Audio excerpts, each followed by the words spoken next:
Hi, സുഖല്ലേ? എന്തൊക്കെയായിരുന്നു രേണുസുതിക്ക് cancer, സുഖല്ല, പാവം, എങ്ങനെയെങ്കിലും ജീവിച്ച് പൊയ്ക്കോട്ടെ, എന്തിനായി അവരെ ബുദ്ധിമുട്ടിക്കണേ എന്നൊക്കെ തരത്തിലുള്ള ഭയങ്കര സെന്റിമെന്റ് ഡയലോഗായിരുന്നു. നമ്മൾ മലയാളികൾ മാറൂല, മലയാളികൾ മാത്രം മാറിയിട്ട് കാര്യമല്ല കേട്ടോ, ഓർക്കും കൂടി തോന്നണം മാറണം എന്നുള്ളത്. ഇത്രയും 4ാം സ്റ്റേജിൽ ഇത്രയും മോശം അവസ്ഥയിൽ ആ സ്ത്രീ കിടക്കുമ്പോഴും ഒരു മാറ്റമല്ല. എങ്ങനെയായിരുന്നു രേണുസുദിനെ വേട്ടയാടീനെ അതേപോലെ തന്നെ വീണ്ടും സോഷ്യൽ മീഡിയ പുറകെ കൂടിയിട്ടുണ്ട്. അതും ഈ ഒരു അവസ്ഥയിൽ ഒരുത്തന്നെ ഒരു വീഡിയോ ഇട്ടു കിച്ചു പറഞ്ഞതിനെതിരെ. എന്താ കിച്ചു പറഞ്ഞത്? എല്ലാവർക്കും വേണ്ടിയിട്ട് വേണമെങ്കിൽ ഞാനൊന്ന് പോയി കാണാൻ രേണുസുതിയെ എന്ന് പറഞ്ഞിട്ട്. അല്ലാതെ പുള്ളിക്കാരന് താല്പര്യമില്ല, ഞാൻ എല്ലാവർക്കും വേണ്ടിയിട്ട് വേണമെന്നുണ്ടെങ്കിൽ ഒന്ന് കാണാം, എന്നാ പിന്നെ ആ ഒരു സമാധാനക്കേട് ആർക്കും ഉണ്ടാവില്ലല്ലോ എന്ന്. അതിനെക്കുറിച്ച് ഞാനും 2 ദിവസം മുമ്പ് വീഡിയോ ചെയ്തിരുന്നു. അപ്പൊ അത് പറഞ്ഞതിന്റെ പേരിൽ അതിനെതിരെ ഒരുത്തം വീഡിയോ ചെയ്തു. ആ വീഡിയോ എടുത്തുകൊണ്ട് കിച്ചു മറുപടി ആയിട്ട് വീണ്ടും വന്നു. അതിലെന്താ പറയുന്നതെന്ന് ചോദിച്ചിട്ടുണ്ടെങ്കിൽ വീഡിയോ ഞങ്ങൾക്ക് കാണിച്ചു തരാം. അതിന് മുമ്പ് ഞാൻ ചുരുക്കം ഒന്ന് പറഞ്ഞുതരാം. ബ്രോ, നിങ്ങൾ പറഞ്ഞത് ശരിയാണ്. എനിക്ക് ഇങ്ങനെ ഒരമ്മയുടെയും വില ഇതുവരെ മനസ്സിലായിട്ടില്ല. 2ാം വയസ്സിൽ എൻ്റെ അമ്മ എന്നെ ഇട്ടേച്ച് പോയതാണ്. പിന്നെ അതിന് ശേഷം വന്ന അമ്മയാണ് ഈ അമ്മ. ഈ അമ്മയെ കുറിച്ച് പറയാനാണെന്നുണ്ടെങ്കിൽ എനിക്ക് ചുരുക്കത്തിൽ പറഞ്ഞാൽ ഞാൻ ഒരു ഫോട്ടോ കാണിച്ചു തരാം, അതിൽ നിന്ന് നിങ്ങൾക്ക് മനസ്സിലാവും എന്ന് പറഞ്ഞിട്ട് രേണുസുധിരെ ഒരു ഫോട്ടോ കാണിച്ചു കൊടുക്കുകയാണ്. ആദ്യം ആ വീഡിയോ ഞങ്ങൾക്കൊന്ന് കാണിച്ചു തരാം, എന്നിട്ട് രേണുസുധിരെ വീഡിയോ കാണാം. വീഡിയോ ഒന്ന് കണ്ടോക്കാണി. എനിക്കെതിരെ ഒരു വീഡിയോ എന്തായാലും പോവാൻ തീരുമാനിച്ചു. വിഷമമുള്ളോടെ വിഷമം. ഹലോ ഗൈസ്, അങ്ങനെ വിഷമമുള്ള കാര്യമാണ്. നമ്മളെ സങ്കടപ്പുണ്ട്, വിഷമമുണ്ട്. അപ്പം അങ്ങനെ കിച്ചു അങ്ങനെ പോവാൻ തീരുമാനിച്ചിട്ടുണ്ട്. നാട്ടുകാർ പറഞ്ഞ് കമന്റ് വഴിയിൽ പറഞ്ഞു അങ്ങനെ കിച്ചു അങ്ങനെ ഒടുവിൽ പോവാൻ തീരുമാനിച്ചു. വിഷമമുള്ള ആളെല്ലാം വിഷമം മാറട്ടെ. എൻ്റെ കിച്ചു ഞാനൊരു കാര്യം ചോട്ടെ, എനിക്ക് തോന്നിയിട്ടുണ്ടെങ്കിൽ എനിക്ക് പോവാം, ഓക്കെ. അല്ലാണ്ട് ഹാറ്റേഴ്സിലും പറഞ്ഞ് ഉള്ള കമന്റ് വഴിയിലും പറഞ്ഞിട്ട് കേട്ടിട്ട് പോകേണ്ട ആവശ്യമില്ല. എനിക്ക് മനസ്സിലൊരു ഇത്തിരി സ്നേഹം ഉണ്ടെങ്കിൽ എനിക്ക് കാണാൻ പോവാം, ഓക്കെ. അല്ലാണ്ട് ബാക്കിയുള്ള ആൾക്ക് പോയിട്ട് കാണാൻ പോയിട്ട് അതിനൊരു അർത്ഥമില്ല. കിച്ചു മനസ്സിലായോ? ഒരർത്ഥം ഇല്ല. എൻ്റെ സ്വന്തം അമ്മയില്ലെങ്കിൽ എന്നെ എടുത്ത് നോക്കിയൊരു അമ്മയെന്നത്. അമ്മേന്റെ വില എനിക്ക് എന്താന്ന് എനിക്ക് അറിയില്ലെങ്കിലും ഉണ്ടല്ലോ, പറഞ്ഞിട്ട് കാര്യമില്ല കിച്ചു. അത് ഇന്നു കുറെ ചീത്ത പറഞ്ഞിട്ടുണ്ട്. വേറ്റേഴ്സിന് മുമ്പിൽ പറയാൻ ഇട്ടുകൊടുത്ത് കുറേ ആൾക്കാരുണ്ടോ, കുറേ അങ്ങനെ ഇട്ടുകൊടുത്തിട്ടുണ്ടെങ്കിൽ അത് പറയുന്ന അമ്മയുടെ വില എനിക്ക് കിട്ടിയിട്ടില്ല ബ്രോ. എൻ്റെ 2ാമത്തെ വയസ്സിൽ എൻ്റെ സ്വന്തം അമ്മ എന്നെ ഇട്ടിട്ട് പോയതാണ്. പിന്നെ അതിൻ്റെ ഇടയ്ക്ക് ഞാൻ ലൈഫ് സ്റ്റോറിയിൽ കുറേ കാര്യങ്ങളും പറഞ്ഞിട്ടുണ്ട്. പിന്നെ ഇപ്പോൾ ഉള്ള അമ്മ സാധനം ഞാൻ കാണിച്ചു തരാത്ത.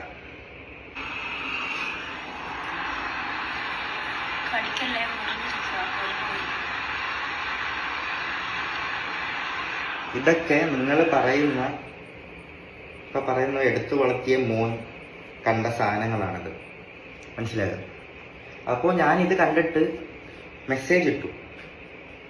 ഇത് കണ്ടു കഴിഞ്ഞാൽ ഋതപ്പൻ്റെ അവസ്ഥ എന്തായിരിക്കും? ഋതപ്പൻ്റെ കൂടെ പഠിക്കുന്നവരാണെങ്കിലും ഇപ്പം മിക്ക പിള്ളേരാണെങ്കിലും പോലും സോഷ്യൽ മീഡിയ യൂസ് ചെയ്യുന്ന ആൾക്കാരാണ് കൂടുതൽ. അപ്പം ഈ ഋതപ്പൻ എന്ന് പറയുന്നത് ആരാന്ന് നിങ്ങൾക്ക് മനസ്സിലായില്ലേ? ഋതപ്പൻ എന്ന് പറയുന്നത് ഇവരുടെ സ്വന്തം മോന്, അതായത് ഈ രേണുസുതി പ്രസവിച്ച മോനാണ് ഈ ഋതപ്പം. ബാക്കി പറ. അതുവരെ കാണുന്നതായിരിക്കും. അപ്പം അവൻ എങ്ങനെ ഫേസ് ചെയ്യും എന്നുള്ള കാര്യം ഞാൻ അമ്മയടുത്ത് പറഞ്ഞപ്പോൾ അമ്മ എനിക്ക് തന്ന റിപ്ലൈ, ഞാൻ ചെയ്തതിൽ എനിക്ക് മോശമായിട്ടൊന്നും തോന്നുന്നില്ല, എനിക്ക് അതിൽ നിന്ന് 2 ലക്ഷം രൂപ 3 ലക്ഷം രൂപ കിട്ടുന്നുണ്ട്. ഞാനൊന്നും തിരിച്ച് റിപ്ലൈ എടുക്കാൻ പോയില്ല. ഞാൻ അവിടെ വെച്ചിട്ട് ക്ലോസ് ചെയ്തു ആ ചാപ്റ്റർ, മനസ്സിലായി? അപ്പം ബ്രോ പറഞ്ഞ പോലെ എനിക്കൊരു അമ്മയുടെ വില എന്താണെന്ന് മനസ്സിലായി. ഇതന്നെ പറയുന്നത്. ബ്രോ പറഞ്ഞ മാതിരി എനിക്ക് അമ്മയുടെ വിലയൊന്നും അറിയില്ല. കാരണം ഉണ്ടായിരുന്ന അമ്മ ഇങ്ങനെയാണ്. അതായത് ഇത്രയും മോശം ഒരു ഫോട്ടോ വീഡിയോസ് കണ്ടിട്ട് ഞാനത് ചോദ്യം ചെയ്തപ്പോൾ എനിക്കതിന് വരുമാനം വരുന്നുണ്ടെന്നാണ് രേണുസുതി പറഞ്ഞ്, നിലവിലുള്ള അമ്മ പറഞ്ഞ്.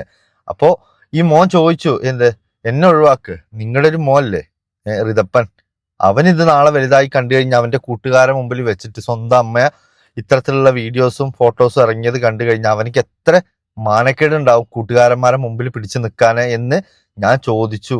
അപ്പൊ അതിന് മറുപടി പറഞ്ഞതാണ് ഈ 2.5 ലക്ഷം രൂപ എനിക്ക് കിട്ടുന്നുണ്ടെന്ന്. ഞാൻ ആ ചാപ്റ്റർ അവിടെ ക്ലോസ് ചെയ്തു, ആ ചാറ്റിങ് അവിടെ വെച്ച് നിർത്തിയെന്ന്. അതിന് മറുപടി ആയിട്ട് രേണുസുതി വന്നിട്ടുണ്ട്.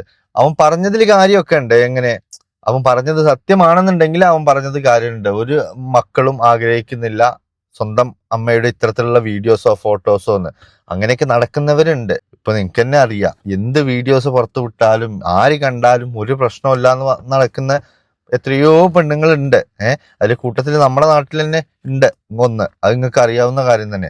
അപ്പോൾ അത്തരത്തിലുള്ള ഉമ്മാരാണെങ്കിലും അമ്മമാരാണെന്നുണ്ടെങ്കിലും നമ്മൾ പറഞ്ഞിട്ട് കാര്യമല്ല. ഇപ്പൊ രേണുസുതിയുടെ കാര്യത്തിൽ പറയണമെന്നുണ്ടെങ്കിൽ രേണുസുതി അതിനൊരു മറുപടി പറഞ്ഞിട്ടുണ്ട്. എന്ത്, ഞാൻ അങ്ങനെ മേടിച്ച കാശിൽ നിന്ന് നിനക്കും തന്നിട്ടുണ്ടല്ലോ, നീ ഇത്രയും കാലമായിട്ട് ഉണ്ടാക്കിയ വരുമാനത്തിൽ നിന്ന് ഒരു മുട്ടായി പോലും എന്റെ മോനിക്ക് നീ വാങ്ങിക്കൊടുത്തിട്ടുണ്ടോ? അപ്പൊ നീ അതുകൊണ്ട് പറയണ്ട, ഞാൻ എന്തോ ചെയ്തോട്ടെ, ഞാൻ എന്ത് ചെയ്താലും അതിൽ നിന്നൊക്കെ ഒരു പങ്ക് നിനക്കും തന്നിട്ടുണ്ട് എന്നുള്ളതാണ് രേണുസുതിയുടെ മറുപടി.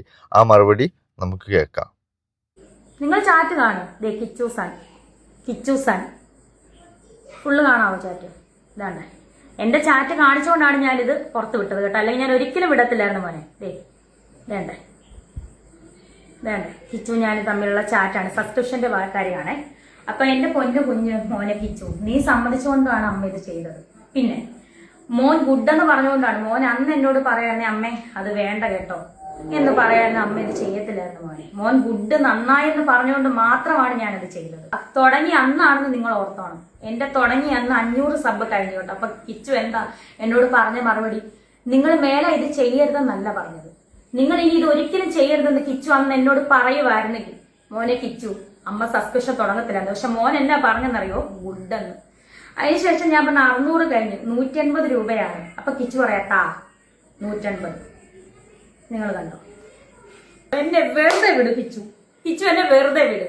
പിന്നെ നമുക്ക് രണ്ടുപേർക്കും അറിയുന്ന പല കാര്യങ്ങളുണ്ട് അല്ലെ കിച്ചു, ഫ്യൂച്ചർ വരെ ബാധിക്കുന്ന കാര്യങ്ങളുണ്ട്. സോ അതെന്നെ കൊണ്ട് പറയിപ്പിക്കരുത് കിച്ചു. എന്റെ കുഞ്ഞ് നിന്നെ ചേട്ടനായിട്ട് കണ്ടുപോയി, ഇനി എന്നെ കൊണ്ടൊന്നും പറയിപ്പിക്കരുത് കിച്ചു. ഞാൻ ക്യാൻസർ വന്നിനി ഞാൻ മരിച്ചാൽ പോലും എനിക്ക് നീ ഒന്നും ചെയ്യണ്ട. എന്റെ ഋതപ്പൻ, എന്റെ കുഞ്ഞ്, ഞാൻ പ്രസവിച്ച എന്റെ ഒരേ ഒരു കുഞ്ഞ്, നിന്നെ ഞാൻ ആ ഋതപ്പനേക്കാൾ കൂടുതൽ ഞാൻ സ്നേഹിച്ച്, നിന്നെ ഞാൻ ഋതപ്പനേക്കാൾ കൂടുതൽ ഞാൻ നിനക്ക് എന്റെ സബ്സ്ക്രിപ്ഷൻ കിട്ടിയ പൈസ വരെ ഞാൻ നിനക്ക് തന്നു. ഒരുപാട് പൈസകൾ ഞാൻ ഉറക്കമളിച്ച്, ഞാൻ ആൽബങ്ങൾ ചെയ്തത്, ഞാൻ ഉറക്കമളിച്ച് ഗൾഫിൽ പോയി പ്രൊമോഷൻ ചെയ്തത് എല്ലാം ഞാൻ നിനക്ക് അതിൽ നിന്ന് ഒരു ഓഹരി ഞാൻ നിനക്ക് തന്നിട്ടുണ്ട്. നീ അതെല്ലാം വാങ്ങിച്ചിട്ടുണ്ട്. ആ ചാറ്റുകളെല്ലാം എന്റെ കയ്യിലുണ്ട്. പക്ഷെ ഞാൻ കാണിക്കത്തില്ല കിച്ചു. നീ അല്ല ഞാൻ, നിന്റെ അമ്മ സ്വന്തം പെറ്റതള്ള നിന്നെ ഇട്ടിട്ട് പോയതൊട്ടുള്ള 1.5 വയസ്സുള്ള ഒട്ട കഥകൾ വരെ എന്നോട് നീ പറഞ്ഞു വെച്ചു. കൊല്ലത്തെ വീട്ടിൽ വെച്ച് നീ ചെറുപ്പത്തിൽ അനുഭവിച്ച കാര്യങ്ങൾ വരെ നീ എന്നോട് പറഞ്ഞിട്ടുണ്ട്. രാഹുൽ ദാസിനെ പറ്റി എന്നെ പറ്റി പറയുന്നല്ലോ സബ്സ്ക്രിപ്ഷൻ. ഞാൻ സബ്സ്ക്രിപ്ഷൻ അല്ലേ തുടങ്ങിയുള്ളൂ നിയമപരമായിട്ട്, നിയമവിരുദ്ധമായിട്ട് ഞാനൊന്നും ചെയ്തിട്ടില്ലല്ലോ. കിച്ചു നീ ഇപ്പോഴല്ലേ 1 വർഷമായിട്ടല്ലേ നീ ഇപ്പം സ്വന്തം കാര്യം നിൽക്കാൻ തുടങ്ങിയ കാര്യങ്ങളൊക്കെ. ഇതിനു മുന്നേ ഒരു രാഹുൽ ദാസ് ഉണ്ടായിരുന്നു. ചിങ്ങവനം ഭാഗം, കൊല്ലാട് ഭാഗം, അതുപോലെ ഈ പൊങ്ങന്താനം, ഈ Thrikkodithanam police station, Vakathanam police station ഒന്ന് തിരക്കി നോക്ക് രാഹുൽദാസിനെ പറ്റി. അറിയാനുള്ളവരോടാണ് ഞാൻ പറയുന്നത്, എന്നെ കുറ്റപ്പെടുത്തുന്നവരെ.